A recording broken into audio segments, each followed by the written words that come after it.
5 лютого 2005 року голос кримсько-татарського народу вперше офіційно пролунав на радіочастотах Криму. В цей день було засновано та отримано державну ліцензію Радіо Майдан ФМ. Це була визначна подія, яка здійснилась завдяки кропіткій та складній праці. Голова Меджлісу кримсько-татарського народу Рифат Чубаров згадує про цей визначний день. Я тут хотів би нагадати коротко про створення принципово нових медіа кримськими татарами. Це телебачення АТР і радіо Майдан. Всі знають, а молодь не знала і позабула, що кримські татари протягом десятиліть не мали своїх електронних медіа, ані телебачення, ані радіо. В Узбекистані у вигнанні були на місяць буквально декілька хвилин радіопередач, не радіо, а окремі передачі на узбекському радіо.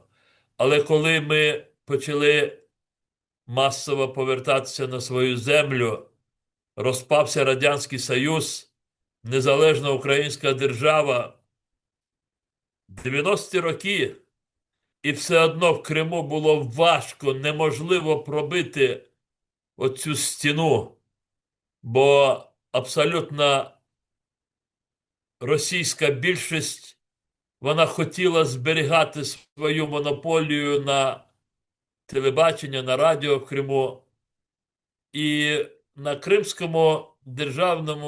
Кримській державній телерадіокомпанії була кримсько-татарська редакція телебачення, яка мовила на тиждень, почала з 15 хвилин, потім 20 чи 25 і півгодини. Півгодини на тиждень ми мали телепередачі кримсько-татарською мовою.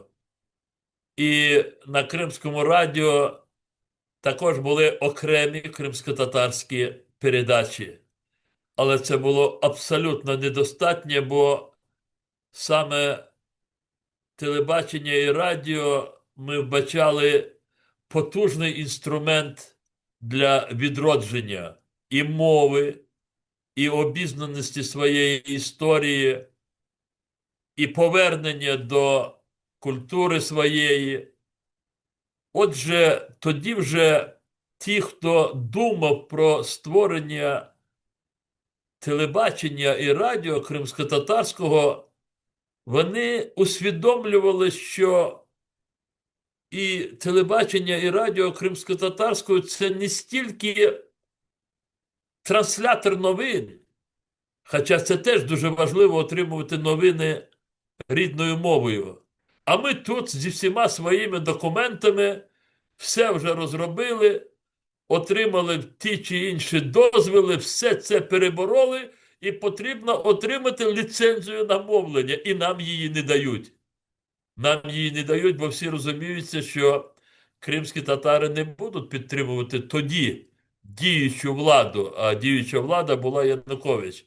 І мені, моїм колегам в деяких кабінетах прямо говорили: давайте почекаємо 2005 рік, і якщо ваша переможе, тобто ваш кандидат переможе, буде дозвіл. Ні, тоді вибачайте.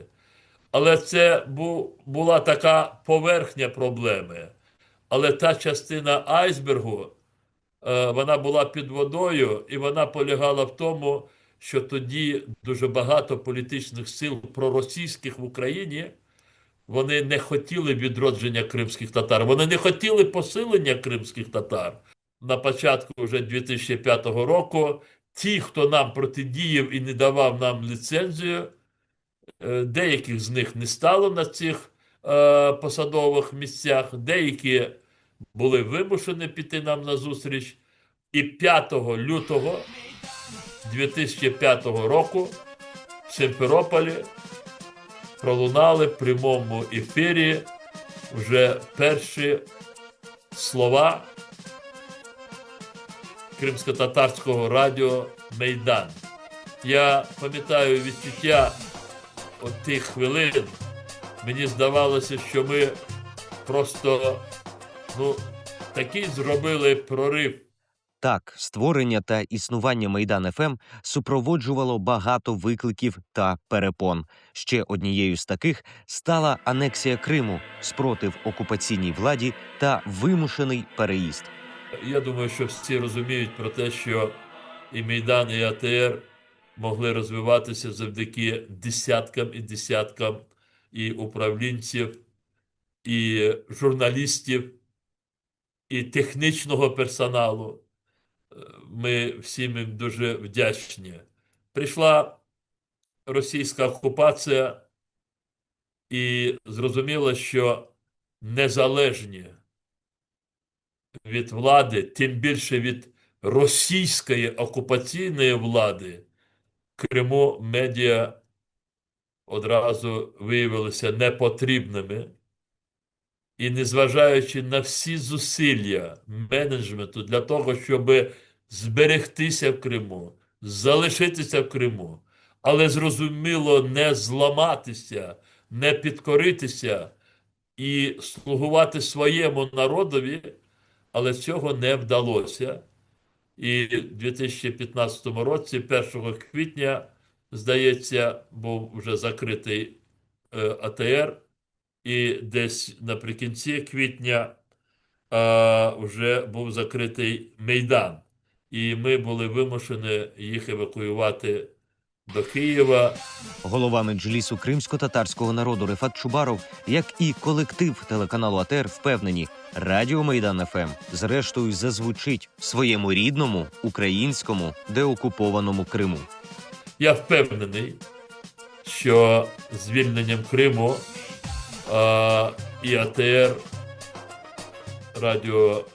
телеканал АТР і радіо Майдан, вони відродяться на своїй землі, в нашому Криму. Ми повернемо всі свої можливості, починаючи від частот, які в нас нахабно забрали. Я щиро вітаю всіх, хто був причетний 20 років тому, хто працював далі на радіо Майдан і телеканалі АТР. І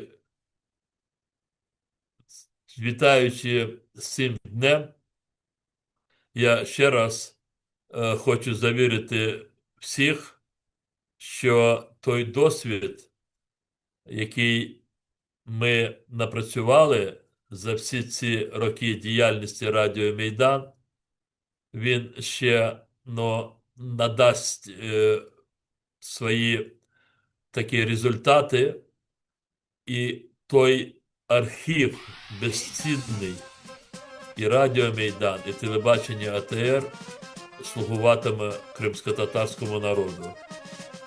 З днем радіо Майдан!